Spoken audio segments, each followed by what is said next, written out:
Kita di bagian terakhir dari diskusi kita malam hari ini.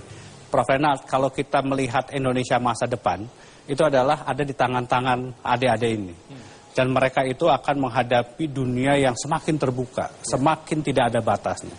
Kita sekarang sudah memasuki era digital. Apa yang harus dipersiapkan, terutama oleh adik-adik kita untuk menghadapi era digital, termasuk di sistem perbankan digital?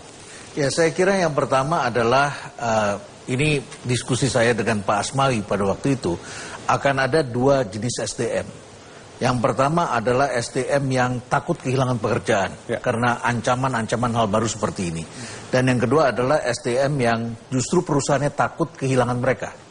Siapa yang orang-orang yang ditakuti akan kehilangan? Yaitu mereka yang punya kompetensi. Sementara saat ini sebagian besar kita itu berpikirnya kompetensi itu adalah gelar atau ijazah. Dalam kenyataannya itu bukan soal gelar atau bukan soal ijazah, tapi adalah keahlian. Nah, kita perhatikan misalnya dari waktu ke waktu sebetulnya perilaku kita dalam bekerja itu adalah semakin lama kita bekerja, pendapatan kita semakin naik, tetapi kita juga ketahui lewat usia tertentu penyakit kita juga tambah banyak. Sehingga beban kos bagi perusahaan semakin besar.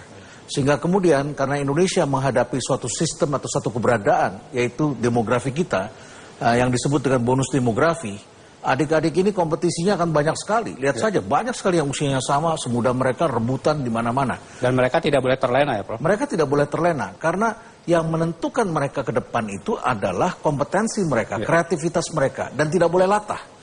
Karena sekarang saat ini hampir semua orang latah. Satu bikin aplikasi, semua pengen bikin aplikasi. Jadi dan mereka mengatakan lebih baik katanya lebih cepat gagal semasa muda. Jadi gagal dulu, tapi gagalnya karena latah. Saya kira itu adalah satu hal yang tidak tepat juga. Jadi mereka harus meningkatkan kompetensi dan juga bisa membuat diri mereka menjadi unik dengan keahlian tertentu, membuat agar kalaupun bekerja, maka perusahaan akan takut kehilangan Anda walaupun nanti Anda sudah usia 40 tahun. Baik. Pak Sunarto, BRI sendiri kemudian melihat tantangan ke depan ini, infrastrukturnya sudah tersedia, SDM-nya juga terus dipersiapkan, apalagi yang sebetulnya dan akan dilakukan oleh BRI? Jadi saya kira begini, kita ngomong yang pahit-pahit dulu. Perkembangan fintech, crowdfunding, shadow banking, peer-to-peer lending, itu silakan saja berkembang. Tetapi yang perlu kita yakini bahwa itu akan menemukan risikonya sendiri. Oleh karena itu, saya kira mungkin regulator juga harus mengikutinya dan mempersiapkan dengan meregulate itu semua. Namun demikian kepada anak-anak muda Indonesia yang ada di hadapan saya maupun yang ada di seluruh tanah air, menurut saya BRI dengan perisatnya, kita siapkan semua itu arena bagimu untuk berinovasi, berkreasi. Mari kita membangun negeri bersama BRI. Dan BRI sendiri sekarang juga melakukan pendekatan yang berbeda, produk-produknya, approach-nya itu sudah siap untuk menghadapi masa yang akan datang. Karena memang semua ini basis teknologi, ini kan sebenarnya begini ya. Kalau kita mau mengembangkan aplikasi segala macam, pada akhirnya kan butuh jaringan. Dan jaringan yang utama itu adalah jaringan elektronik. Maka BRISAT, satelit itu menurut saya adalah sesuatu yang paling strategik.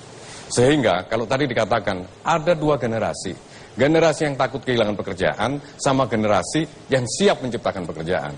Tipe-tipe Gen Y ini, tipe-tipe generasi milenial ini adalah tipe-tipe yang tidak takut kehilangan pekerjaan karena mereka siap dengan startup company-nya gitu, ingin menciptakan pekerjaan.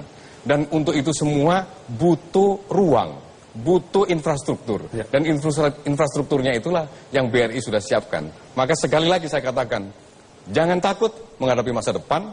Karena apa? Kreasimu itu yang BRI sekarang siapkan ruangnya dan infrastrukturnya untuk bersama-sama kita memajukan negeri ini melalui inovasi teknologi. Baik, jadi tidak ada batasnya kita untuk melakukan inovasi ya.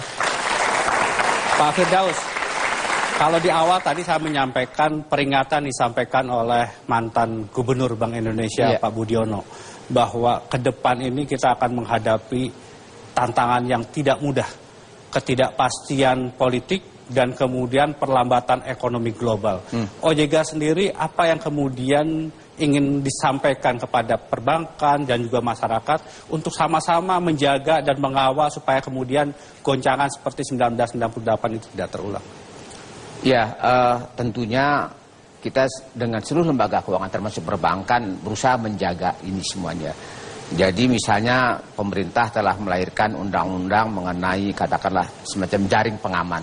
Misal ini kita maksudkan agar sedini mungkin kita bisa tahu gejolak apa, apakah itu dari internasional maupun domestik yang mungkin berpengaruh kepada keadaan lembaga keuangan di kita ataupun keadaan yang mengganggu perekonomian kita. Kita terus melakukan koordinasi antara OJK, Bank Indonesia, kemudian Kementerian Keuangan maupun LPS, bagaimana mendeteksi sedini mungkin kejadian-kejadian yang bisa terulang ketika tahun 98. Ini kita lakukan. Ini karena program kita ke depan pemerintah ini bukan lagi bailout terhadap sebuah lembaga keuangan jatuh, tapi bagaimana kita membangun bail-in agar bahwa kalau ada masalah itu bisa diselesaikan baik oleh pemiliknya maupun oleh industri sendiri tanpa harus bailout yang akhirnya juga menjadi ribut semuanya karena soal menggunakan keuangan negara. Kondisi perbankan dan sistem keuangan di Indonesia sendiri dalam penilaian OJK seperti apa sekarang? Saat ini kami merasa relatif sangat stabil, sangat bagus.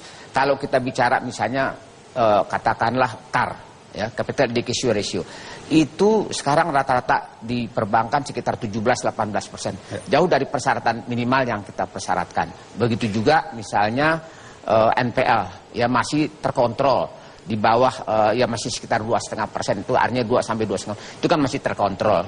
Jadi artinya relatifly keadaan perbankan kita saat ini sangat stabil.